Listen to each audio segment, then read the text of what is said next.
La ilaha illallah Muhammadun Rasulullah alaihi salatullah wa alihi wal. Salah satu keunggulan Islam itu karena wahyunya itu terabadikan dalam teks.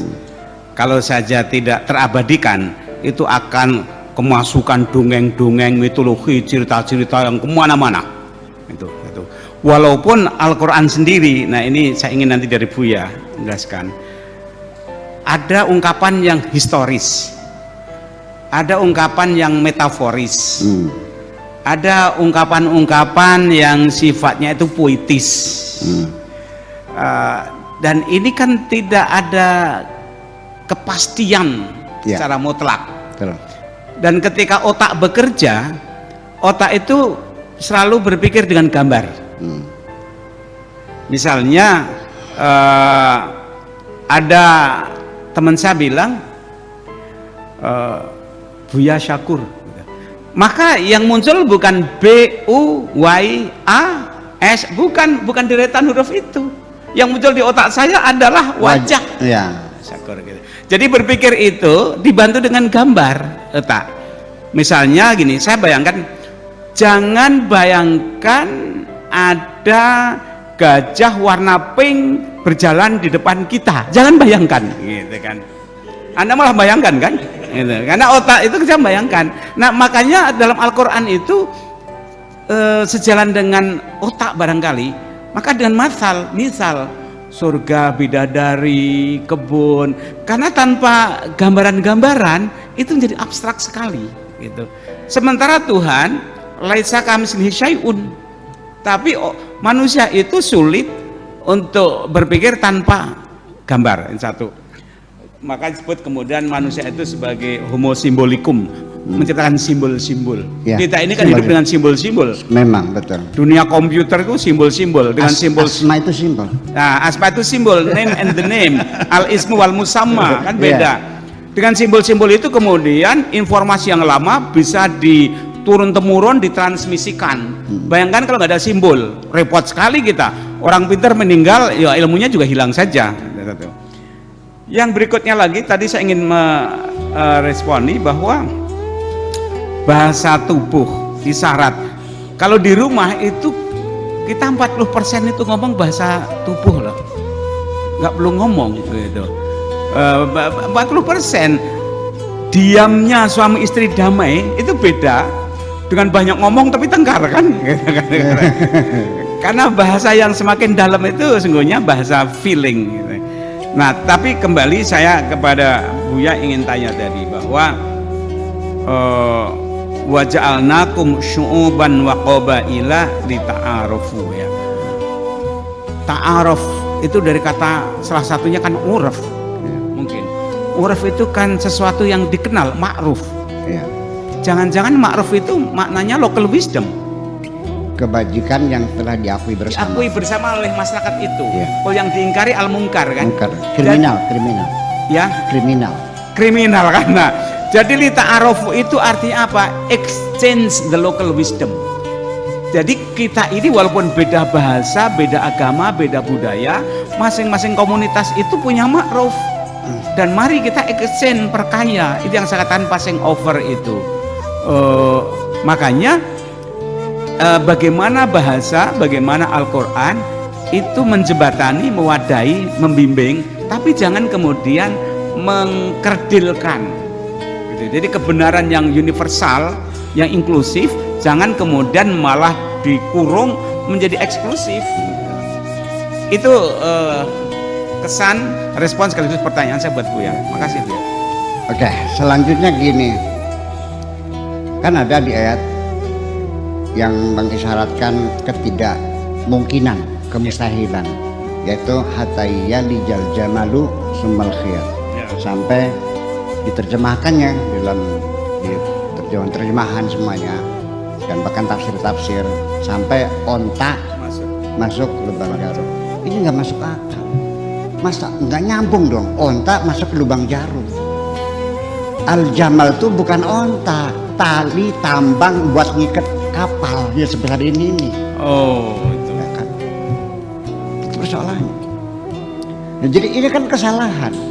Nah, ketika saya menyalahkan mufassir, saya diserang seolah-olah mufassir pasti benar. Ini kan jadi pemikiran kembali akhirnya. Jadi artinya begini, ini Allah sendiri mengatakan, fa in tawallau, apabila mereka tetap menolak, tetap tidak menerimakan, fa innama alaikal balagh, tugasmu hanya menyampaikan. Man syaa falyu'min wa man syaa falyakfur, mau percaya silakan, enggak ya udah. Tugas kamu hanya menyampaikan, kamu jangan marah Muhammad. Nah, sehingga tugas Nabi hanya menyampaikan. Mau percaya silakan, tidak juga silakan. Sampai Nabi sendiri ya menyampaikan apa adanya. Nih firman Tuhan begini. Lalu Nabi tidak akan berpikir orang ini paham atau tidak. Makanya Nabi tidak pernah menafsirkan Al-Quran. Nggak ada tafsir Nabi itu. Mana? Apa kita minta tafsir Nabi? Nggak ada. Nabi itu baru menjawab ketika ditanya beberapa kata saja. Seperti istabrak itu apa? Oh itu menanya permadani. Itu kan dari bahasa Persia asalnya. Nah itulah sebabnya. Jadi begini, kita kembali wa qabila li ta'arafu. Tetapi juga kita masih ingat bahwa Allah membuat ini kan plural. Pluralisme itu kan satu realita. Allah menghendaki plural. Namanya jama'i ya, bukan singularity ya. Tapi pluralis itu seperti itu. Dibuat warna kulit berbeda-beda ya. Min ayati ikhtilafu alwanikum wa alsinatikum. Ya. Nah, sekarang kita telusuri lagi. Nabi Adam dikasih bahasa. Ya, wa alama Adam al asma semuanya. Nabi Adam sama istrinya. Nah, sekarang ada berapa ribu bahasa di dunia. Lalu kenapa bisa jadi berbeda bahasa Cina, bahasa Korea, bahasa dari mana kalau asalnya bagaimana? Nah, ini kita kembali pada eksperimen yang dilakukan para ahli linguistik dipelopori oleh Ferdinand de Saussure dalam kajian fiqhul lughah atau filologi, bahwa pergeseran bahasa itu bisa dipengaruhi oleh pergeseran iklim udara tinggi dan rendahnya di permukaan. Faktor geografis itu menentukan. Pertama, mereka menguji lempengan logam dengan kelereng logam dengan jarak yang sama dan dijatuhkan, direkam, ting bingnya di daerah Majalengka di Pak Komarudin. Terus dibawa lagi ke Gunung Dieng dengan yang sama, direkam lagi, tung. Begitu di Indramayu, tang. Itu menunjukkan bahwa bunyi suara sendiri dipengaruhi oleh ekosistem. Kenapa orang Indramayu kalau bicara itu keras-keras? Karena datar. Kalau orang Pasundan kan sudah akustik. Jadi ngomong pelan saja sudah kedengeran. Jadi bukan orang Sundan lebih lembut ya, karena iklimnya membuat lembut gitu. Iya, lama di Indramayu kasar juga. Eko. Nah, itulah hasilnya bahwa faktor geografis menentukan bahasa menjadi berbeda-beda. Bahkan yang sangat kecil saja, ini desa Cadang Pinggan, nyeberang sungai Silbranja sekitar 300 meter, itu namanya desa Tulung Agung. Coba kita perhatikan.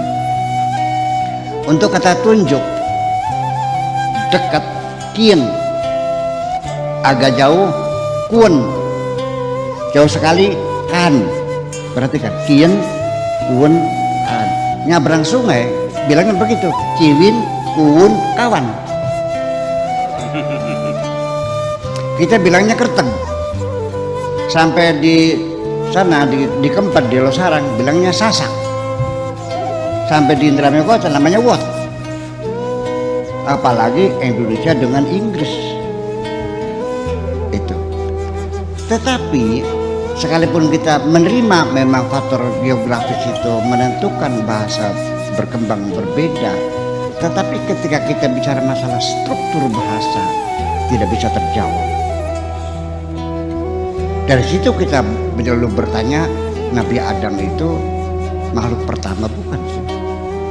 Karena struktur bahasa yang tidak bisa dipengaruhi. Nah, sehingga dengan kajian terakhir itu bahwa ternyata terbukti orang Persia itu dengan orang Jerman itu satu suku yang terjadi hijrah pada sekian ribu tahun yang lalu karena struktur bahasanya sama. Jadi tubinya itu di akhir, Muhammad brother man is. Kalau kita kan adalah ya. Kalau bahasa Inggris isnya di tengah. MDD. Iya, itu di belakang. Itu sekarang sudah diyakini bahwa Jerman sama Persia itu adalah satu suku tadinya. Nah, itu makanya. Nah, kemudian apa lagi yang saya katakan tadi itu masalah. Nah, sekarang begini, kita ingin masuk. Kenapa jadi kita berbeda? Makanya ya sekarang kan kita sudah alhamdulillah lahir di zaman akhir, pengetahuan sudah lengkap, sudah banyak alatnya. Nah, kenapa kita tidak pakai itu metodologi yang canggih dari arkeologi, antropologi, psikologi dan sebagainya? Karena kita nanti sendiri juga akan menjadi masalah untuk mendefinisikan sesuatu. Kalau kita tidak melihat psikolinguistiknya, kita akan keliru. Seperti orang mendefinisikan kata haram, dimaknanya dilarang. Babi haram, terus apa lagi? Arak haram, apa lagi? Judi haram, terus apa lagi? Cewek haram. Kan tidak masuk di akal. Yang Allah ini bikin alam semesta, langit, bumi dan seisinya sengaja dibuat untuk manusia. Lalu di mana dasar tidak bolehnya? Sejak kapan Allah melarang yang dibuat ini buat kamu, masa nggak boleh? Wa khalaqalakum ma fis samawati wa ma fil ardi. Berarti kan boleh semua. Nah, itulah. Lalu kenapa ini nggak boleh? Nah, disinilah karena akibatnya, karena haram itu hukuman tidak boleh, maka akan timbul secara psikologis banyak orang Islam yang merasa terbelenggu dengan aturan-aturan ini, tidak merasa nyaman. Padahal wa ma anzalna 'alaikal qur'ana litasqa. Al-Quran diturunkan bukan membuat kamu susah. Akhirnya kan kecrek. Ini mana? Nih jual mangga masih berbentuk bunga, boleh nggak dijual? Itu haram, nggak boleh. Nggak boleh lagi. Megang paha boleh nggak? Haram. Gimana sih selalu nggak boleh?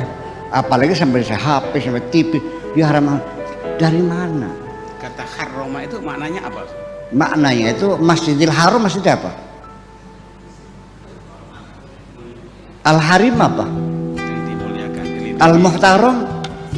Jadi haram siapa artinya? Ya kemuliaan dong. Ya.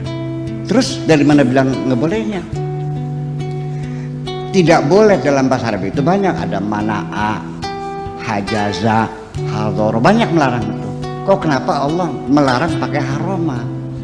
Ini artinya secara protokoler itu bukan dilarang, tapi dalam rangka menghormati manusia sebagai makhluk yang paling terhormat. Walaqad karamna bani Adam. Ini tamu terhormat saya Bapak Profesor, mau kencing di bahasa santri saya larang tuh. Kalau Bapak Profesor sadar bahwa saya sangat menghormatinya, dia bangga, oh Buya Sakopo hormat banget kepada saya. Mana umat Islam yang merasa gembira ketika menerima putusan haram Tuhan? Semuanya merasa kesal. Ya kenapa tidak merasa dihormati?